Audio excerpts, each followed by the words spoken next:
He's gone to Moonee Valley. He's had absolute shocker. And then he went down the straight at Flemington. He was on the Travelator. He was superb there. But how dare we underestimate Bjorn Baker, Ram Racing and also Derby Racing. They know how to win this race. They'll be searching for their third win in this year's Quokka.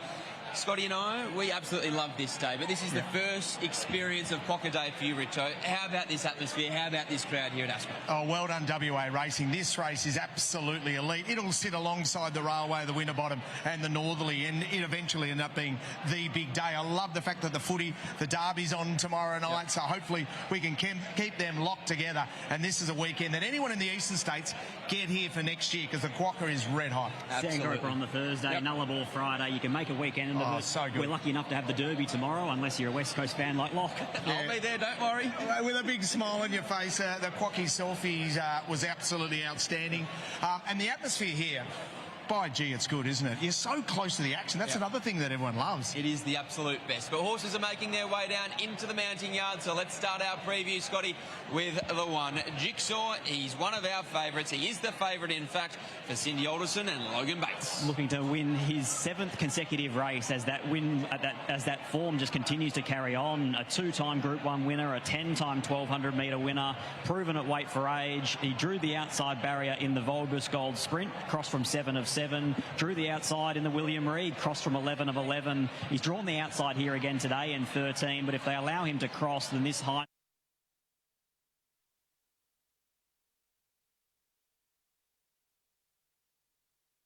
and we bought your then he's been running really well. And so was Lockie. He told me try box seat, and I said, yeah, I think so. When he gets back in trip to those thousands and that, it's hard to keep up. But the shades have made a really good impression on him, and he's been able to travel a lot stronger. And I found him a lot more honest today than I normally do. I was going to ask you about that, because he's probably never been in front for that long before the winning post. Yeah, 100%. When I hit the front,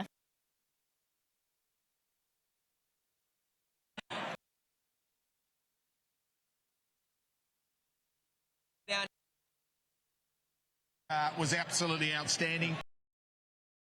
And the atmosphere, it's good, isn't it? You're so close to the action. That's another thing that everyone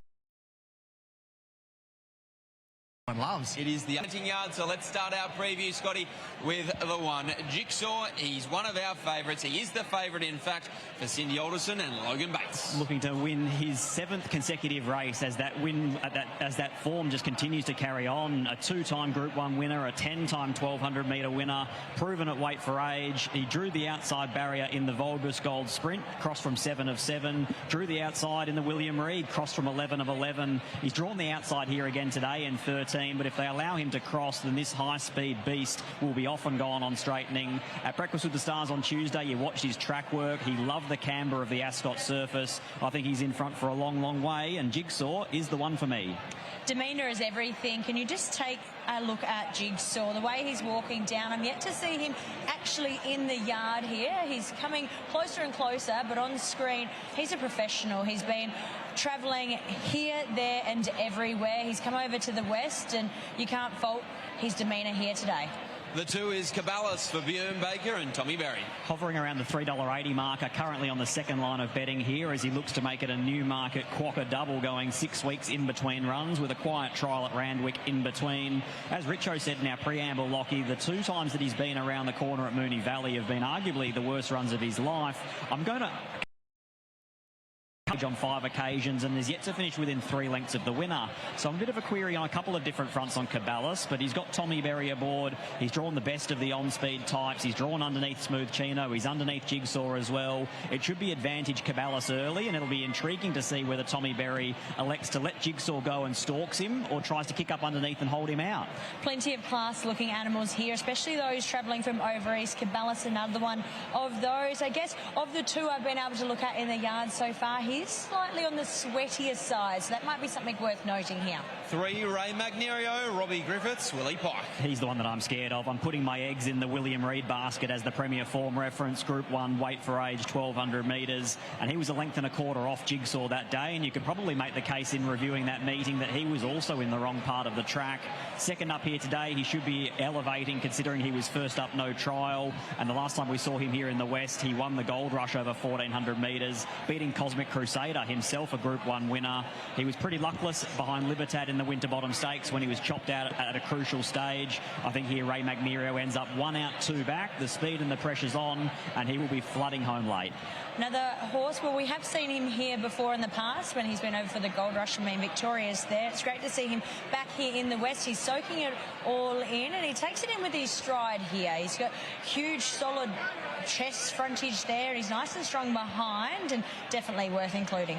4, Magnificent Andy, SJ Miller, Brad Parnham. Has a bit of deja vu about it. Magnificent Andy jumped 80 to 1 from barrier number 1 last year and ran 4th. This year around, he's barrier number 2. He's 60s. He's off the back of his customary 2 trials. Didn't wear his blinkers in either of them. And I think for Brad Parnham, it'll be quite simple. He's going to follow Spywire's every move from 3 back the fence and hope that he can shoot up along the inside and run a cheeky race. He was a first up weight for age 1,200 metre winner when last in work, so no doubt SJ Miller's followed the same training profile. A few of these are a bit better, a bit sharper and a bit classier, but hey, he gives 110%. 5, Jetabil, Brad Widdup, Tyler Schiller. Going first up into the Oakley Plate, ran 4th, beaten 3.5 by Tropicus, and then with one more stride would have won the Galaxy. That run was off 28 days. There's also a run earlier in his life at Eagle Farm when he was off 28 days, and performance ratings wise, they are his 2 highest figures of his career. He now comes into the Quokka, 28 days between runs, so if you're forming the same view that I do, that 4 weeks between runs gets the best out of Jetabil, then he could definitely win a race like this. That day he also beats Spywire by a length and a quarter and meets him 2.5 kilos better at the weights for having beaten him home. It's Jetabil over Spywire quite clearly for me. He'll be one I'll be looking quite closely on his prelim as well over to the gates. He's very forward moving and looks very good. 6, Spywire, Kieran Maher, Johnny Allen. Well, the best part about his win at the Gold Coast 4 starts ago was it was underweight for age conditions, so at least he proved himself in that sense. Then, as I mentioned, I thought that Jetabil was a better run and was a considerably shorter SP as well in the Oakley Plate where he meets him worse at the weights. But having now gone to Ballarat into a Discovery, led and won that, there's a bit of a query on how it measures up here, but he's quite progressive. I don't think we've seen the ceiling from this horse yet. And barrier number 1, potentially following Jigsaw's every move, is a lovely map. He's one that's definitely caught my eye here, and is at a big price too. He looks very fit and an athletic type. The 7, Oscar's Fortune, Dion Luciani, Paddy Carberry. Absolutely loved his run in the Roma Cup. They went high speed throughout and he was 3 deep, no cover. He was wide and working and he kept coming late. As much as I love that run, the natural query into this is that from that barrier number 12, he's going to end up wide and working again. So I think they'll have to take their medicine early and hope to join a 3-wide moving line if there is one. I think he's still building as well in the looks front. I don't think this is the best I've seen him look in the flesh, but he is definitely progressing. 8, Rope the Men, Steve Wolf, Sean McGrady. He was the winner of that Roma Cup, beating all of the local hopes who were coming through that exact same key form reference race. He does go best fresh. He's a 5-time first up winner. 50% of his career wins are first up into the campaign. But I think here today, he's another one that a little bit like Oscar's Fortune. After the barrier draw, his destiny does look to be marked. He looks like he's 3 deep with cover. We know he's trained down in the colder parts of this state, so his coat is starting to get away from him. However, he does strip fit here, and the colour of the coat is definitely a positive. 9, West Star, Simon Miller, Clint Johnson-Porter. I'm not convinced where West Star's really at. He was a lot below his best in the Gilgai and the Moonga Stakes when he went across to Victoria, but since we've seen him back in the West, he barrier trialled soft and then he was held up the entire in the Roma Cup. I haven't been able to see enough and learn enough about him to be seeing whether or not he's back to his 3-year-old best. The 10, Sisu Warrior, Dion Luciani, Sean O'Donnell. I thought Dion Luciani spoke brilliantly about him earlier on. They're aware that he is outclassed, going from a 72 plus into a weight for age feature. I'd have to say here locally, the last time that we saw a horse like that come out victorious was Elite Street, and Sisu Warrior's no Elite Street. From that draw, I think for Sean O'Donnell, he will almost snag him out of the barriers, end up 4 back the fence, ride him for luck and hope to cut his way through and beat a few home late. 11, Smooth Chino, Indy Winehurt, Mark Zara. This is the X factor for me, and I think WA WA's best hope of keeping this Quokka trophy here in WA. He ran second and suffered defeat for the first time at start number 7 in the Roma Cup, but they went way too hard and fast for their own good, and he was left a sitting duck to be run down late. Indy One, it's been very public in her opinion that he's fitter for the run as well. This is the best I've seen him parade to date. He is starting to mature, and it's great to see. He is still on the sweatier side and still gets above himself, but I'm very impressed with him today. The 12, Talk and Co. Dan and Ben Pearce, Lucy Fury. The first of 2 fillies taking on the older horses. I do question a little bit whether she's got 1200 metre sharpness now at this stage of her career. She was a brilliant 2-year-old, early 3-year-old, but I think now she might be looking for further rather than shorter. On a 6-week freshen up coming out of listed features where she took on the older horses and carried half a kilo less than what she is at weight for age, she doesn't look that well suited. And the last horse we'll take a look at is the fellow 3-year-old filly, Loanna Miss, for Trevor Andrews and Chris Parnham. Last season's Placid Arc Stakes winner, who then went to the Winterbottom and was only beaten 2 1/4 by Libertad in a race that contained Ray Magnerio. She just needs everything to go her way. She needs a genuine tempo, which she'll get. She needs a soft run, which from her barrier she should get. And she's going to need to be saved up until the last 150 to be bursting through traffic late. That's a look at the runners ahead of the $5 million BYD Quokka. Richos with Robbie Griffiths. Well, Robbie, have a look at this crowd. A lot of them are barracking for Ray Magnerio, mate. How is he? He's sensational, so hopefully we don't let anyone down, but he's in great order, Richo, and he hasn't missed a beat. He's trained on really well, and yeah, we're very happy. Good speed horses in front. Do you just camp behind? Is that the instruction to Willie? Oh, look, I left it up to Pikey. He knows what to do, and I think barrier 5 is a massive plus for us, because if they go a bit quick, the race will wrap around us, and if they go a bit steady, if everyone changes the speed map a bit, we'll be right up the backside. So I think that's the most crucial thing, or the most important thing in our favour, is barrier 5. And there's something special about WA for this boy. He seems to love it here. He does. Thank God he does. Good atmosphere. This is some race. This is some atmosphere, isn't it? It's incredible. So it's there you go. So there you go. Good luck, buddy. Thanks, mate. Thanks, Richo. Tess, what do you like from the yard? Well, Locke, of course, you could mount a case for plenty of these gallopers in this field. There's so many that look superb here. I'm very impressed with the likes of Smooth Chino, how he's paraded today. He's definitely coming on in his maturing time. I'm with the 6, Spywire. First time assessing this galloper, but he took my eye. His coat is amazing. He looks immaculate, very fit type. Hopefully, Kirima, Johnny Allen can take out this year's Quokka at a price. 6 Spywire for Tess from the yard. Let's have a look at this market. They're at the 1200 metre start. Favoritism is with Jigsaw at $3.80. Caballas is on the second line at $4.40. Ray Magnerio, he's a $5 chance. Muccino, he looks to be the best of the locals according to the market at $10. Loanna Miss at $11 and Jetabil an $18 chance. Scott, you have the final word. Who do you like in this year's edition of the Quokka? I'm going with the William Reid form of Jigsaw, Lockie, and I'm thinking that Logan Bates is under instruction to come out as beautifully and quickly as he can on this big, strong 7-year-old. And if he's able to find the front and he's able to cross and lead, then I think that Jigsaw is the one that they need to run up to his level as he goes for 7 in a row. I know there's that underlying nag in the back of the mind. How many times can you go to the well? How many times until it's one more has been too many and he's had enough and he's ready to go to the paddock? But from what we've seen since he's arrived here in the West, his track work on Tuesday, the way that he paraded, it all points towards Jigsaw running another monstrous race here today as he looks for another 1200 metre weight for age win. Number 3, Ray Magnerio, he closed the gap to a length and a quarter in the William Reid, but he was first up without a barrier trial. There's no doubt he'd be better for the run, and coming back to Western Australia where he's proven he won the Gold Rush under weight for age conditions. He ran 3rd in the Winterbottom to Libertad under weight for age conditions. He's a big danger here for the local hero in Willie Pike. Number 5, Jetabil, he was so good in the Rose Hill in the Galaxy. It was only 2 1/4 lengths first to last. It was a real blanket finish, so there may be a minor nag on the quality of that as a form reference going forward. I know a lot of people don't like big clumped fields at the end of them. And 11 in Smooth Chino, I do believe that he's got the X factor to win a race like this, but he's going to need an ounce of luck early to slot in. He may well even be 1 out, 1 back if he can get across. If not, does he do it a little bit too tough?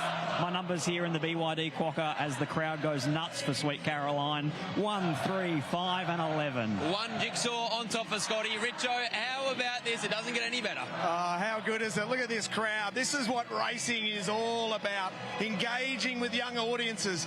Ladies and gentlemen, just soak this up. This is the BYD Quokka. We cannot wait. They're nearly about to begin the loading process. Scotty is with Jigsaw. Tess is with Spywire from the yard. as they get behind the barriers. They have begun the loading process, so we'll hand you upstairs to the voice of WA Racing and Darren McCauley for the call of the $5 million BYD Quokka. The crowd belting out the last strains of Sweet Caroline before the running of this $5 million BYD Quokka. The crowd giving themselves a very worthy round of applause as they continue to move in for the running of the BYD Quokka. There's Ray Magnerio going up. For the first time, BYD involved. It's a race for the dreamers. And the dream makers are continuing to fill the stalls. The starter going around to the ladder. Jigsaw will be the last of them. $4. Runs favourite ahead of Cabalas. $4.40. Ray Magnerio. $4.60. $8 Smooth Cheeto. As the Cindy Alderson train Jigsaw comes up. They stand and they're set to go. The BYD Quokka ready. Crowd goes wild. Light blinks. Set. Starter holds them. Off any tick of the clock. One of the riders calling. The gates are back and they're off and they're racing. Magnificent Andy missed the start. Smooth Chino likewise. Jigsaw deep out began brilliantly, and so did Cabalas. Berry firing through at the end of 200. Jetterbill Spywire will sit behind them. A length and a half. West Star the same margin. Then Magnificent Andy. He's picked up some ground on the inside of Talk & Co. A length and a half away. Then came Ray Magnerio. Sisu Warrior. Smooth Chino well back in the field. They string right out. Back there as well, Luana Miss, followed by Rope the Minute. Last of all, Oscar's Fortune, who settled a good 10 lengths from the leader. Jigsaw had taken over for Bates. 550 left to go in the Quokka. Jigsaw pricked his ears up and he leads the way. Cabalas is running second. Spywire third. Jetterbill the first to come under pressure. West Star around the outside, followed then by Talk & Co. Magnificent Andy and Ray Magnerio. Further back, Luana Miss. Jigsaw's the leader. Jigsaw by 2. Cabalas battling from Spywire down the outside. Look at Ray Magnerio. He's coming at 100 mile an hour. It's Jigsaw. Ray Magnerio flying. Jigsaw's in front. Ray Magnerio dive with Jigsaw. Jigsaw, the last piece of the Quokka puzzle. Jigsaw beats the brilliantly finishing Ray Magnerio, and also right there as well is Talk & Co. Right behind them, Spywire, Sisu Warrior, and then Rope them in. Followed further back, Oscar's Fortune, Magnificent Andy, then Smooth Chino. West Star back in the field, Luana Miss, followed home by Cabalas, well back when they'd pulled up, and Jetterbill is the last of them to greet the judge. Jigsaw for Cindy Alderson and Logan Bates riding for his life up the home straight at Ascot. The race played out exactly as we all thought, Scotty. He found the front, but he really needed to dig deep when Ray Magnerio surged at the 200-metre mark. And how about the run of Talk & Co. into third at any old price? That is some performance. What about the filly? The notification goes out this morning at 6 a.m. that they're going to have to vet her because she's got a suspected hoof abscess. Passes that when they trot her up, runs third, pays $5 a tickie, and she is now a filly that's run third at weight for age to a horse like Jigsaw. What a wonderful story she is from a local perspective. But Jigsaw, in the end, once we started to figure out that it looked like he was going to cross, it looked like he was going to find the front, he became increasingly hard to beat. He took full advantage of the speed that he's got. He was there to be run down late. He is so strong. What a training performance from Cindy Alderson. She does it yet again, and here she is with Richo. Cindy, congratulations to you and your team. This most incredible horse has done it again. Words just fail me, you know. 7 in a row, 7 years old. There was some kind of synergy to it, so it's just been an amazing trip. I can't thank everybody here enough for looking after me. Simon Miller's been incredibly generous. We sort of had a joke about Dean Lester and I being friends and me being in the accessible room. So I think Dean's with us. Maybe it's a gear change, who knows? Oh, it's just fantastic. Tell us a story about this horse. I mean, the development of this horse, the ownership group, just the two of you? Just the two of us. Marcus is in him because I turned down an offer for Hong Kong for him and I thought I'd hedge my bets. And I said, Marcus, I think this is a nice horse. Do you want to get involved? And we've just had the ride of a lifetime. And I mean, this is just the ending of it all. Like, how could you go any better than this? It was a special race. So the atmosphere beforehand, well, where were you watching this race and what was that like? Well, I always try and be on my own, and I picked a spot early doors, right near the winning post, because I worked out last time you couldn't see at the start. I just stood there. There was a whole lot of other people around me. I think they had other connections, and I just stayed in the zone. And then at about the 100, I started to cheer, which is not normal for me. And then I thought, oh, no, we're home. And then I saw Ray flash late, and what a great run by Ray. And, you know, that team's done an amazing job with that horse to bring him over here in the summer and come back again and have him run as well as he has. It's a phenomenal job. And what about your jockey? Mate, what a quality young kid this is.